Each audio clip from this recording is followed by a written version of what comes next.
दिसंबर महीने में उगाई जाने वाली सब्जियां। तो हेलो किसान भाइयों, स्वागत करता हूं मैं अपनी को न्यू वीडियो में। मैं आपका दोस्त भरत कहार। तो आज की वीडियो में बताने जा रहा हूं आपको दिसंबर महीने में उगाई जाने वालियों के बारे में, जिनको आप लगाकर बहुत ही अच्छा मुनाफा ले सकते हैं। जिनको आप 2024 दिसंबर महीने में आप लगा देते हैं तो जनवरी फरवरी मार्च 2025 में आपको इतनी अच्छी कमाई होने वाली है। सब्जियों के बारे में बताने जा रहा हूं जिसको आप 2024 दिसंबर महीने में आप लगा लेते हैं तो आने वाला जो 2025 है आपके पास पैसे ही पैसे होंगे इन सब्जियों को बेचकर। कौन कौन सी वो सब्जियां हैं जिनको आप अगर दिसंबर महीने में लगा लेते हैं, नए साल 2025 में आपको माला माल कर देगा ये लगाकर।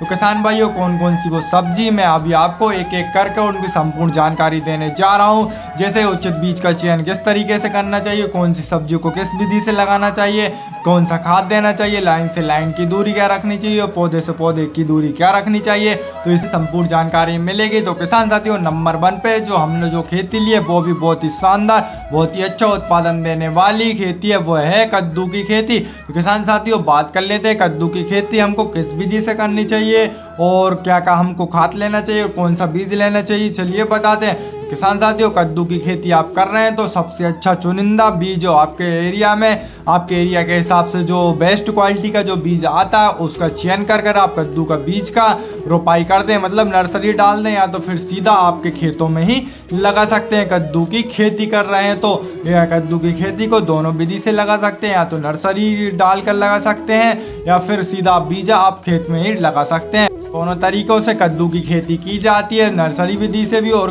बीजा डालकर भी।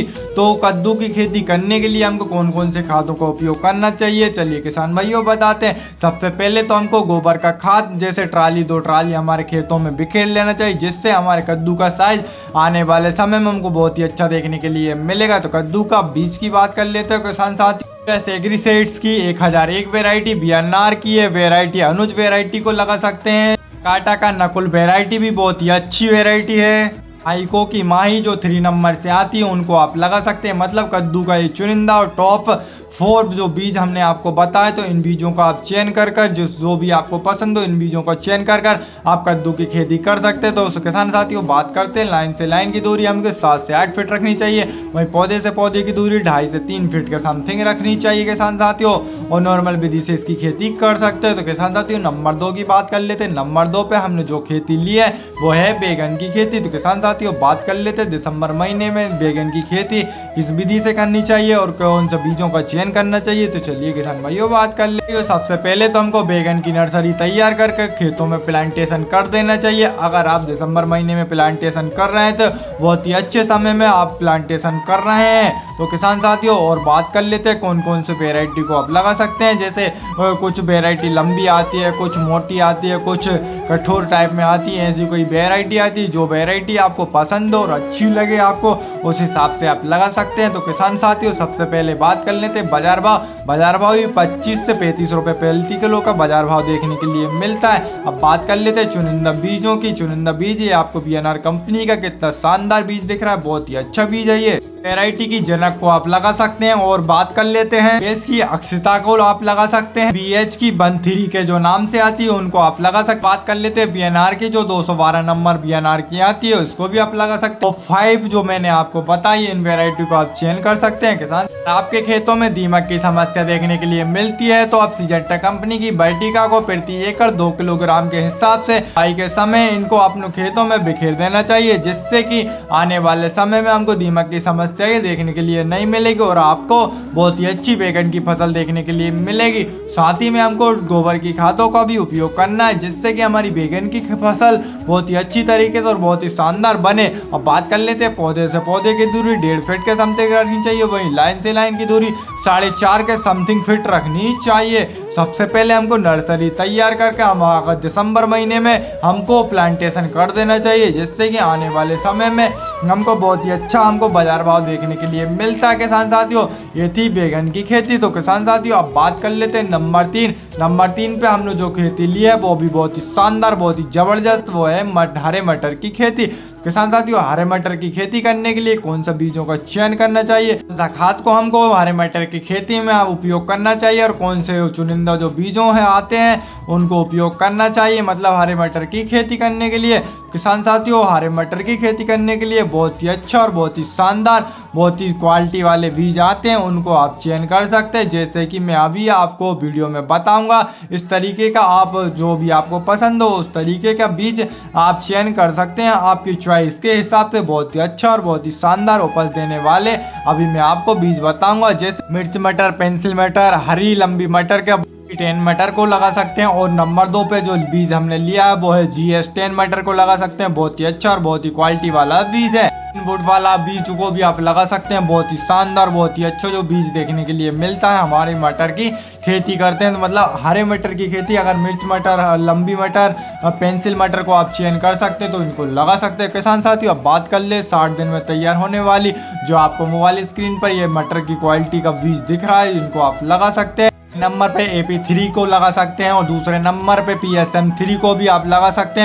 नंदिनी जो मटर आती है इनको लगा सकते हैं। ये क्वालिटी का बीज 60 दिन में तैयार हो जाता है, मतलब 60 दिन में इनकी फली पक के तैयार हो जाती है। तो किसान साथियों मटर की खेती अगर करना चाहते हो तो सबसे पहले खेत तैयार कर आप बीज का चयन कर बीजों का बीजोपचार जरूर कर लें, जिससे कि आने वाले समय में हमारी मटर की खेती में किसी भी प्रकार की फंगस देखने के लिए नहीं मिले। ये अच्छे क्वालिटी वाले फंगीसाइड से बीजों का उपचार चयन जरूर कर लें, जिससे कि हमारी मटर की फसल फंगस मुक्त रहे। GS10 मटर सीड से ये 40 किलोग्राम प्रति एकड़ के हिसाब से लगता है। वहीं AP3 मटर सीड से 60 से 65 किलोग्राम प्रति एकड़ के हिसाब से बोनी की जाती है मटर की खेती की। तो बहुत ही अच्छी और बहुत ही शानदार मटर की खेती की अभी जानकारी मैंने आपको दी। किसान साथियों बात कर लेते हैं नंबर 4 पे बहुत ही शानदार, बहुत ही अच्छी खेती हम बताने जा रहे हैं, वो है मिर्च की खेती, मतलब चिल्ली फार्मिंग। तो चिल्ली फार्मिंग को किस विधि से और किस तरीके से अपनाना चाहिए चलिए किसान भाइयों बताते हैं। तो वैसे तो मिर्ची की फार्मिंग की बताने की जरूरत नहीं है सभी किसान भाइयों को, सभी किसान भाई मिर्ची की खेती करना जानते हैं। फिर भी आपको चलिए इस वीडियो में जानकारी देते हैं कौन से वो चुनिंदा बीजों का चयन करना चाहिए।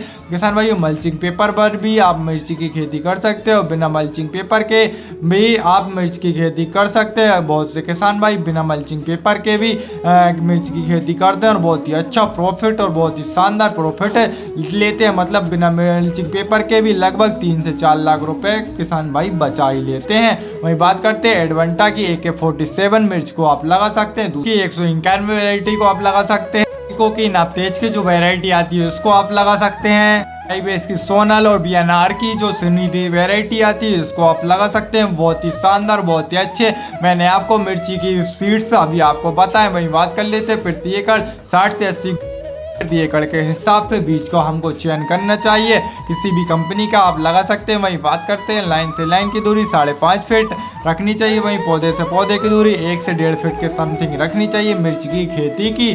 किसान साथियों मिर्च की खेती में अगर आप प्रॉपर शेड्यूल और प्रॉपर खाद का मैनेजमेंट करते हैं तो बहुत ही अच्छी आपको कमाई होने वाली है, जिससे कि आने वाले समय में आप माला माल होने जा रहे हैं। तो किसान साथियों नेक्स्ट फसल की बात कर लेते हैं, तो वो है नंबर 5 पे वो खेती है लौकी की खेती।